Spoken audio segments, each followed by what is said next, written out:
Welcome to the final round of Season 2, where Whitlock, already having secured the championship in the previous round, started on pole in the Bentley.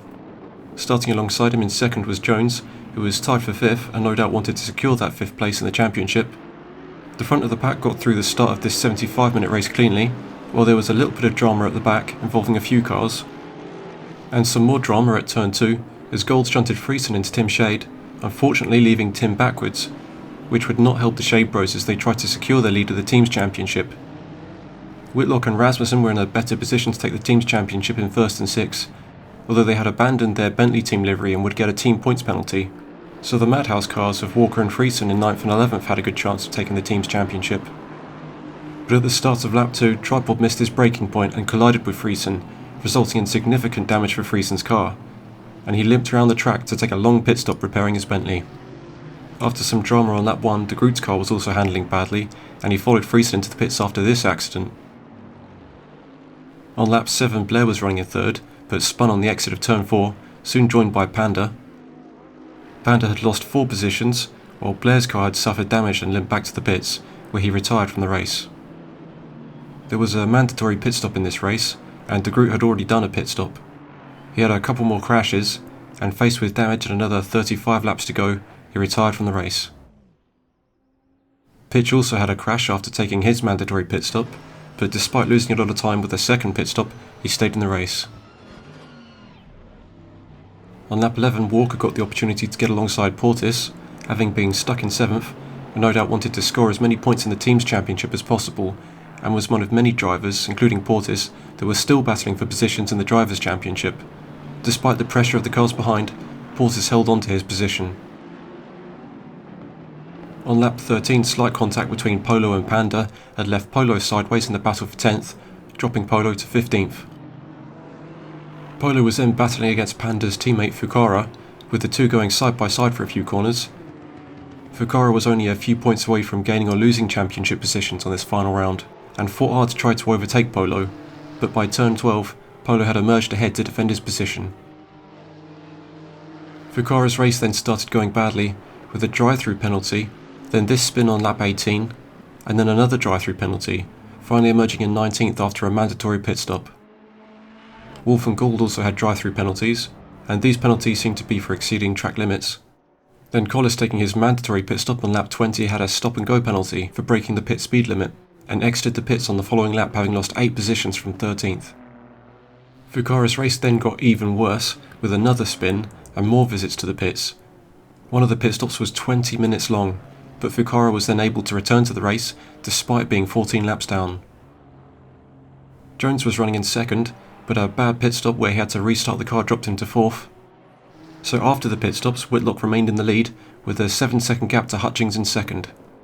But stopping Hutchings from winning all 4 of the races he entered would not be easy for Whitlock, as he had reliability issues with his upshift paddle, threatening to cost him time due to bad gear changes. Despite this issue, he managed to maintain the gap behind at around 7 seconds. Bilardo had a troubled race, with a little crash earlier on, then this spin on lap 26, followed by a drive-through penalty.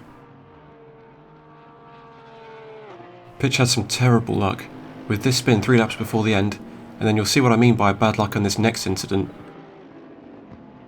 1 lap before the end, this happened to his car.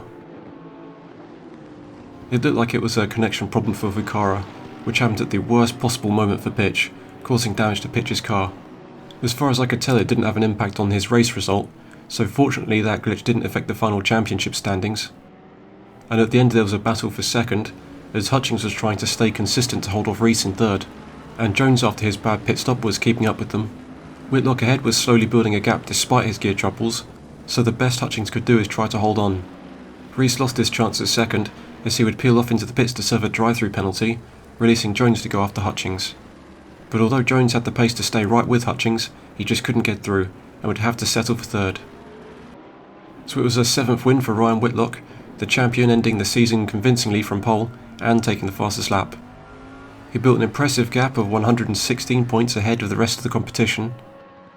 Hutchings and Jones joined him on the podium, both taking their 4th podiums, Hutchings impressively on the podium in all 4 of his races. Fukara, despite all of the troubles in that race, was still running by the end, and was awarded Driver of the Day for showing that determination. Looking at the top 10 in the standings, a poor result for Kyle Friesen at the end, but with good consistency in the previous 14 rounds, he did secure second.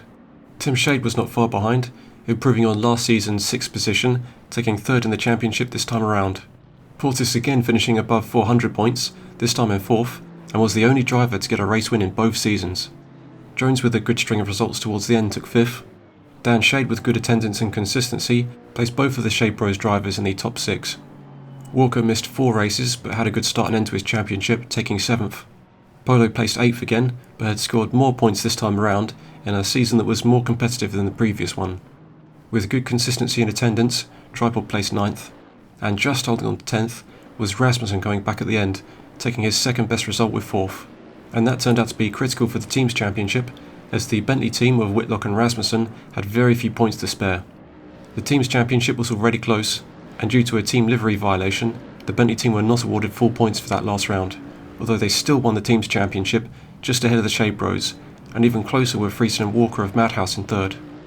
Sausage Curb Racing took 4th, Crash Course Racing 5th, Canada Speedworks 6th, Late Apex Racing 7th, Apex Campers 8th, MI6 Motorsports 9th, Afterthoughts Racing 10th, Gas Racing 11th, and Torch Motorsport in 12th. So those were our highlights for Season 2. Zealous Racing League is organising a 3rd GT3 season, and although the video content for Season 3 will be different, no doubt the racing will be no less exciting. Thanks for taking an interest in Zealous Racing League. Your views, comments and likes are appreciated. Thanks also to the managers of ZRL for making this possible, and congratulations to our Season 2 champion, Ryan Whitlock.